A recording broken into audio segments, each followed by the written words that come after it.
The language of healing that modern science has found out is spoken within the body-mind system is always from an energy level or from a morphogenetic level on an electromagnetic frequency level first, and then eventually it travels down to the physical level.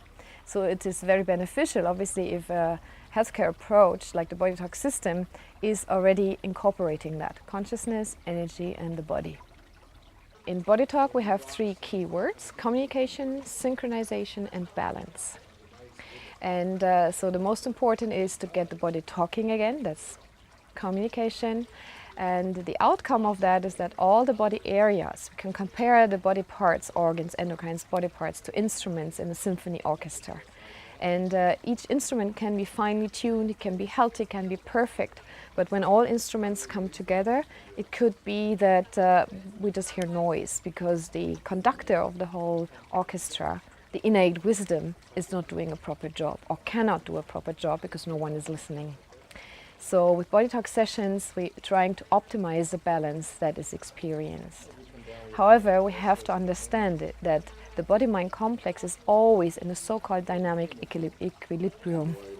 And so sometimes when we experience stress factors or pain or discomfort, it could just be that our pendulum of life, which is constantly flowing like this is the yin and yang of life, is just stuck in one extreme position. So with BodyTalk we can help to swing the pendulum to swing back, and then try to be more in the middle so we can just go easily with the flow of life.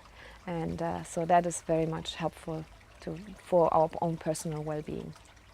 So when we talk about that in BodyTalk, we want to improve the communication and the energy flow in the body. We use a muscle biofeedback system, and the questions we're asking is always, what is priority now? Which body area, for example, has to now communicate better with which other body area?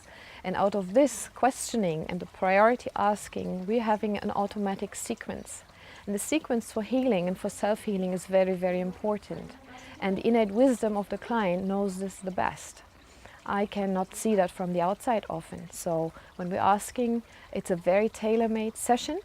And so the priorities help us to have a better session. And also, what we have observed is that when we're asking and working like that, it is the best in the best possible way for the patient, and at the same time, healing crisis or something like that would usually not happen because the innate wisdom wants to heal. It doesn't want to distress itself.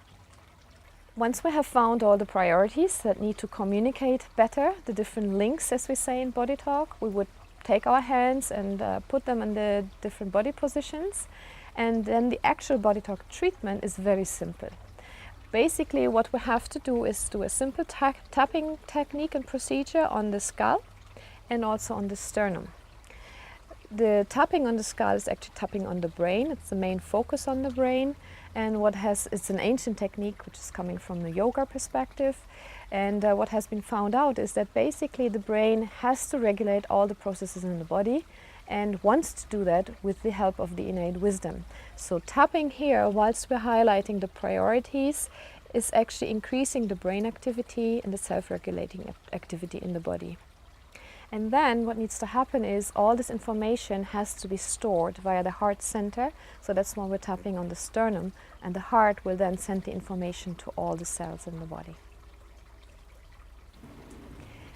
The beauty of the work as a BodyTalk practitioner is that obviously it is important to have a good understanding how the body-mind functions, how the BodyTalk approach is taken, what the different contents of our protocol and procedures are.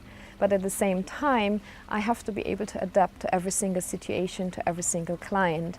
And each person is so different from one another that it's very hard to think about what needs to happen in a patient with my brain. The beauty of the muscle biofeedback is to just be able to go intuitive, to tune into the innate wisdom and universal consciousness and find a way that is best for the client. And I don't need to use my brain functions so much, and that's nice. In the quantum physics and philosophical approach, it's very, very important to tap into the informational field and to dissolve the underlying causes, which could be very complex. It could have relationships with viral or bacterial infections that may be present in the system, some inherited or genetic factors, environmental factors, emotional factors. So there's lots of possibilities for causes of diseases. And the beauty is when I have this consciousness-based approach, we can address that very specifically and very deeply.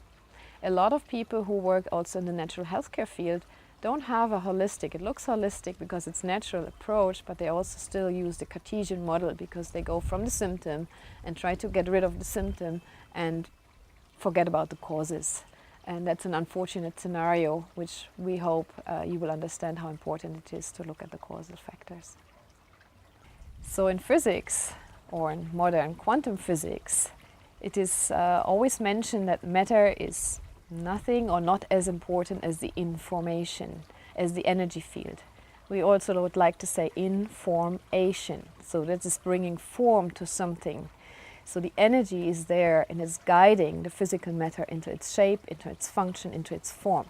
We can very easily see that, for example, when a human life begins. It starts with an egg and a sperm, and then the cell multiplies.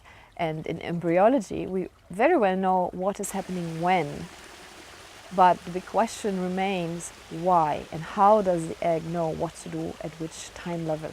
And it's always synchronized, and that is the most important.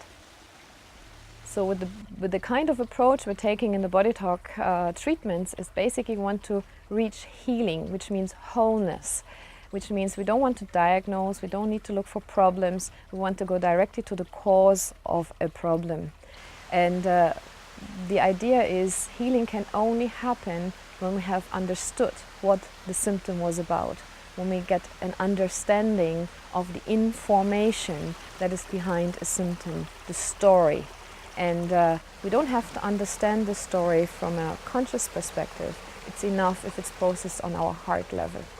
And it's a very individual approach, as I said before, and doesn't have to be traumatic.